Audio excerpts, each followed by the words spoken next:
Hello everyone, and welcome to the 122nd episode of Analyzing Evil, featuring our patron pick for April 2023. Now in actuality, Bane was the character the patrons chose for this month, but I found it difficult to talk about Bane without frequently mentioning the other two most infamous members of the League of Shadows, so I figured it would be best to cover all three of them at once. So in this video, we'll be exploring the moral implications of the League of Shadows itself, as well as its three primary members, Ra's al Ghul, Talia al Ghul, and of course, Bane.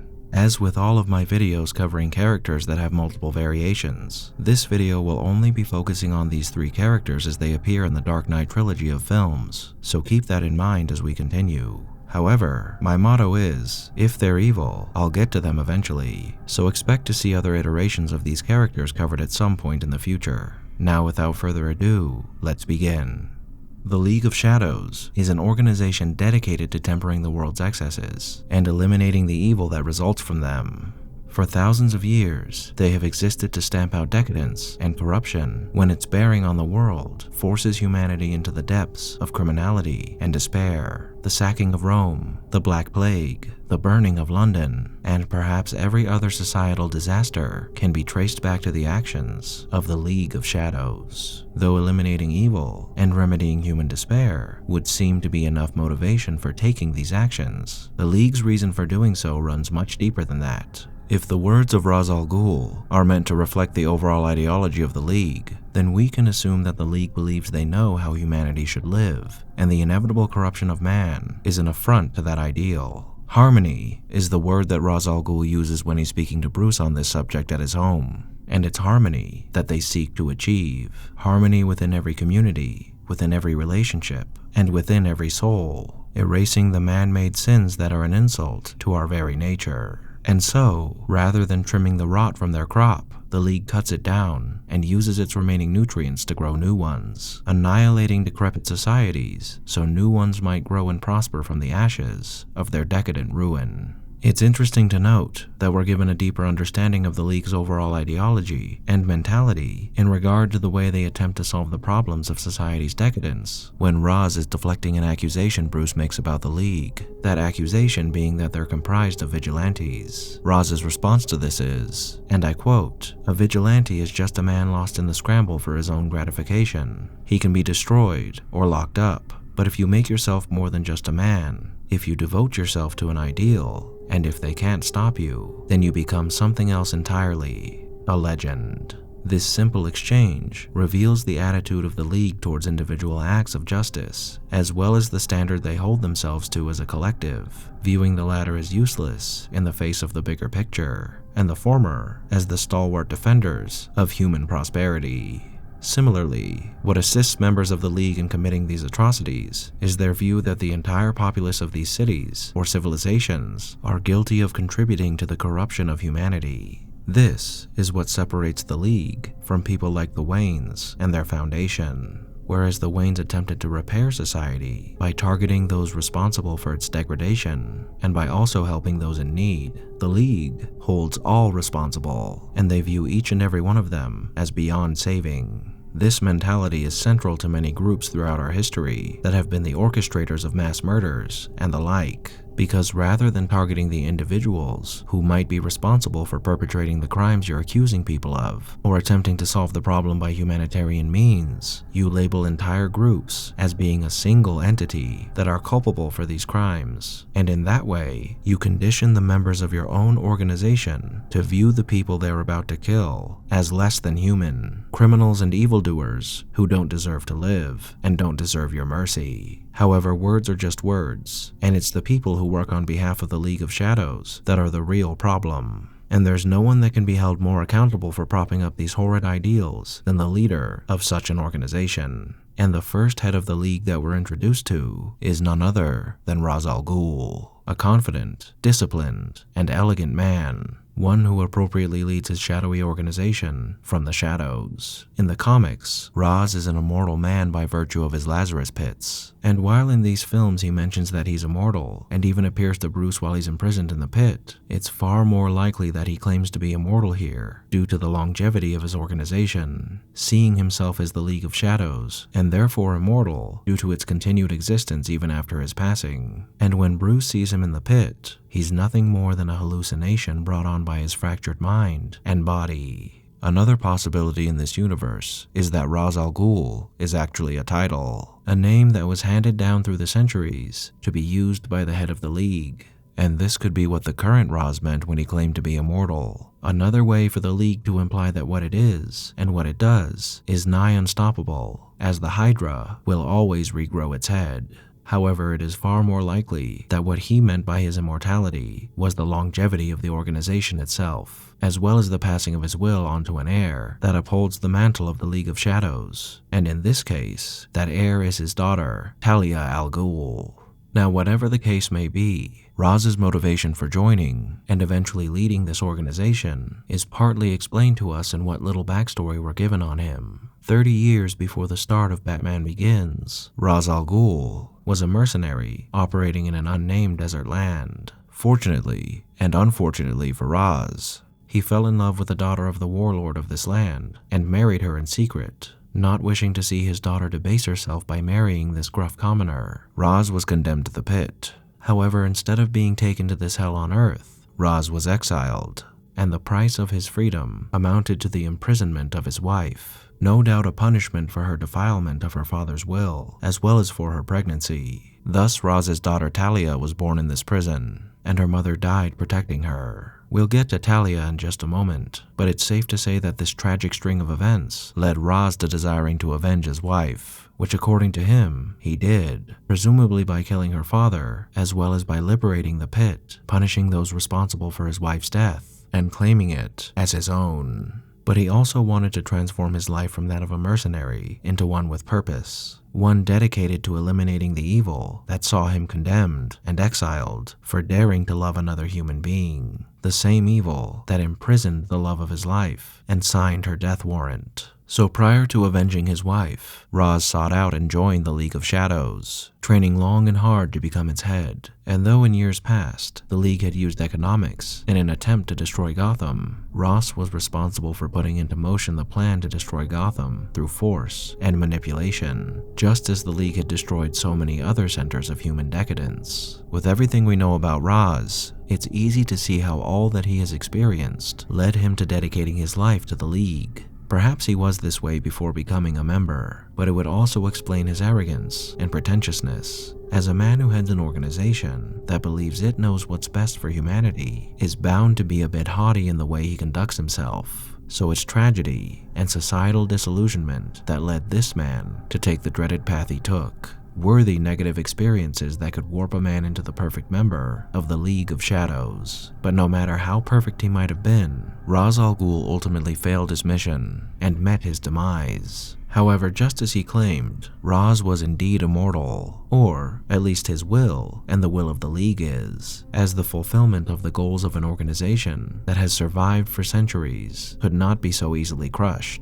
Enter Talia al Ghul, Raz's heir, and perhaps an even more perfect vessel to realize the ambitions of the League of Shadows. Although the League had infiltrated many different levels of Gotham society and found much success under Raz, Talia achieved much more success in this regard, especially when you consider that she, the head of the League, managed to appear as an ordinary member of society. As pervasive as the League under Raz was into the infrastructure of Gotham, they were always at a disadvantage because they had to work from the shadows, as appropriate as that might be. This weakness within the League was one of Raz's primary motivators in pursuing his recruitment of Bruce, as aside from access to an enormous amount of resources within Gotham itself, Bruce's ability to work on the League's behalf in the public spotlight would have allowed them much more maneuverability when enacting their plan. With that in mind, Talia is able to both fill the role of her father and the intended role of Bruce, operating in plain sight as Miranda Tate, an investor in and board member of Wayne Enterprises, a position that allowed her to seduce Bruce into trusting her completely with his company. And with that feat accomplished, Talia also acquired the aforementioned resources under Bruce's command, which would greatly help the League reach its goals. Talia herself is elegant and refined, much like her father, but she is also brutal and ruthless, just as he was. Her childhood spent in the pit, and the training she received from her father amplifying these traits. And similar to her father, it is tragedy and disillusionment with society that has caused her to follow in his footsteps, though she did break from the League when her father excommunicated Bane, having more loyalty for the man who saved her life, rather than a father that she only knew as a mentor. But upon his death, Talia's feelings for him were renewed, and she forgave her father for his transgressions, choosing now to honor him by fulfilling his destiny. However, though Raz's plan could be seen as sadistic, in that it was meant to cause the citizens of Gotham to turn on one another by causing them to experience horrifying hallucinations, Talia's plan went a step further, as although she had the ability to annihilate all of Gotham with a nuclear bomb, she still chose to make the citizens of Gotham fight amongst one another and to send their city into chaos. And she did so to accomplish two things. The first was to provide a show to the world, displaying the depravity of this lost city as a sort of justification for the actions of the League.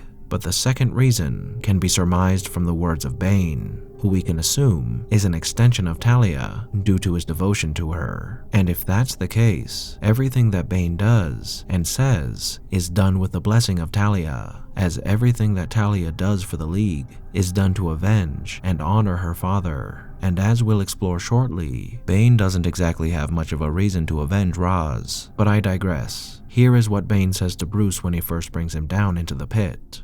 I learned here that there can be no true despair without hope. So, as I terrorize Gotham, I will feed its people hope to poison their souls. I will let them believe that they can survive, so that you can watch them clambering over each other to stay in the sun. You could watch me torture an entire city, and when you've truly understood the depth of your failure, we will fulfill Ra's al Ghul's destiny. We will destroy Gotham, and then, when it is done, and Gotham is ashes, then you have my permission to die. Now at this point in the film, we're made to believe that this is how Bane feels, and it is to a certain extent. But later on, when we learn that Talia is the true mastermind of this operation, and not only that, but that she's doing all that she's doing for her father's sake, after we've absorbed this information, it becomes clear upon evaluating this exchange once again that these words reflect the feelings of Talia al Ghul, the woman ready to torture an entire city and avenge her father by killing the man who killed him. So, these are the masterminds behind all that the League accomplishes in these films. However, there is one more that is far more terrifying in his execution of the League's will than these two could ever hope to be. The Warhammer of Talia al Ghul, Bane. Imprisoned in the pit during the time of Talia's childhood, Bane, unlike his fellow prisoners, was conscious of the innocence that graced their ranks, and he sought to preserve it rather than destroy it, seeing it as their salvation. And when the time came for someone to act in the defense of this young girl, Bane did, saving her life and allowing her the chance to win her freedom by climbing the sheer walls of the pit. His reward for such an act was pain unimaginable, constant, and never-ending, but an agony worth bearing, knowing that he had done the right thing. His sacrifice would be rewarded with freedom once Ra's al Ghul arrived to exact his vengeance. And once taken to the surface, Bane would join the League alongside Talia and receive the training that molded him into the terrifying brute that we see in The Dark Knight Rises. However, Ra's only saw Bane as a monster, one who served as a constant reminder of his failures, and so he excommunicated Bane. And this is why I mentioned earlier that Bane doesn't have much of a reason to avenge Ra's al Ghul. Sure, even though he was excommunicated, he still might have adhered to the beliefs of the League of Shadows, which would make sense considering his experiences in the pit. But even if that's the case, I doubt a man like Bane would hold allegiance to a man who spurned him and cast him aside. Talia, on the other hand, the woman who he nearly sacrificed his life for, and who really saved his life by bringing her father back to the pit, that's a different story. As we can see when Talia reveals herself to Bruce, Bane has quite tender feelings for her, and I think it's safe to assume that all that Bane does is for Talia, and while he is undoubtedly intelligent himself, he is more so the muscle and the mouthpiece, towing the Talia al Ghul line with fervent adherence, just as the men who kept Ra's al Ghul's identity a secret once had. Now, one of the key components of his ferocious appearance is his mask, and though this implement alone is terrifying, when you take a closer look at it, it almost looks like the tubes that pump the drugs into Bane's system are skeletal fingers, fingers that are prying Bane's mouth open into a never-ending scream. And this is just a theory on my part, but if Bane is the mouthpiece of Talia al Ghul, I wouldn't be surprised if these fingers were a subtle nod to that designation, the man whose soul is gripped by the fingers of the woman he's dedicated his life to, and who speaks with her voice. However, despite his status as a tool, Bane is essentially the physical manifestation of the League of Shadows, a monstrous man who displays brutal efficiency in the way he conducts himself, descriptions that could also easily be applied to the League of Shadows itself. His appearance goes a long way in driving home just how menacing he is, a man with a horrid mask and massive muscles who is the very picture of brutality. His fighting style is stiff and measured, each movement purposeful and heavy, blows that are designed to annihilate his target with sheer force as quickly and effectively as possible. I think Tom Hardy described Bane's fighting style best: brutal. He's a big dude who's incredibly clinical in the fact that he has a result-based and oriented fighting style. It's not about fighting, it's about carnage. The style is heavy-handed, heavy-footed, it's nasty. Anything from small joint manipulation to crushing skulls, crushing rib cages, stamping on shins and knees and necks and collarbones, and snapping heads off, and tearing his fists through chests, ripping out spinal columns. He is a terrorist in mentality as well as brutal action. And terrorist he is, as terror is what he invokes. One of the most genius moments in this film is the moment when Bane assures Daggett that he is in control. Here, we see Bane simply placing his open hand upon Daggett's shoulder, an innocent enough gesture if it were taken by anyone else. But when Bane does it, he's displaying just how powerful he is, showing this man with a light touch of his hand upon his shoulder that he is powerless before this monstrosity. And as the League incarnate, he very well should be a monstrosity, and he conducts himself as such throughout this entire film when he snaps necks and spines, guns down anyone in his path without a moment of hesitation, sentences people to a frozen tomb through his kangaroo court, overseen by Dr. Crane, and when he orders men to be publicly hanged, all for the girl who showed him a light that could not be found at the bottom of a hellhole, one that he once thought would be the sum of his existence. In the end, the League is once again thwarted by Batman, and Gotham is allowed to survive. But at this end, what is there to say about the goals of the League of Shadows, and the people who endeavored to realize those goals? Well, to start, I'd have to say that it might be the case that the League isn't necessarily an evil organization, but rather a heavily misguided one. To claim that a person or an organization is evil based on their actions or goals, you have to first establish malicious intent. And well, technically, the League's aims aren't malicious. Their goal is to bring balance to humanity and to return the people to a state of harmony. However, just because their intent isn't malicious doesn't mean that their methods aren't, as they certainly are, and so is their willingness to condemn swaths of innocent people to death because they believe that they live substandard lives or are contributing to the degradation of society. Therefore, while you might not be able to label the League as being evil for their intentions, I believe you can based on their actions, and the proverb, "the road to hell is paved with good intentions," is most appropriate here. The comparison I made earlier between the League and the Wayne Foundation is also appropriate, as the League can be seen as a warped version of the Wayne Foundation. Both want to bring peace, harmony, and prosperity to humanity, but one is willing to murder millions to do so. As for the members who make up its ranks, much the same can be said about them.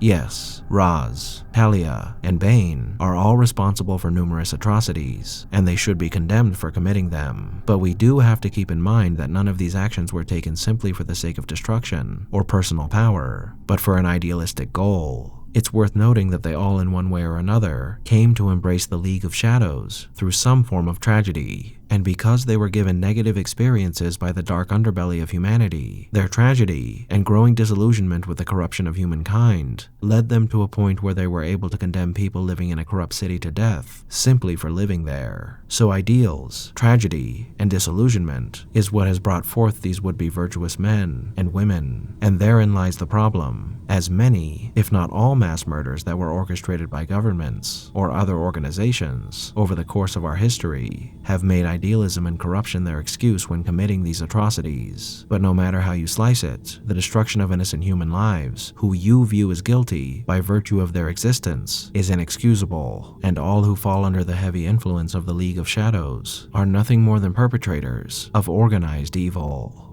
Thank you all for tuning in to this episode of Analyzing Evil, and I hope you've enjoyed. What are your thoughts on the League, Roz, Talia, and Bane? Did I miss anything? Let me know down below, and leave a suggestion for a villain you'd like to see featured while you're at it. If you like this video, hit that thumbs up button, and subscribe if you haven't already. A big thank you to all of my subscribers, to my patrons, and to anyone who's decided to honor me with a super thank, and a most vile thank you to those whose names you're seeing on screen now.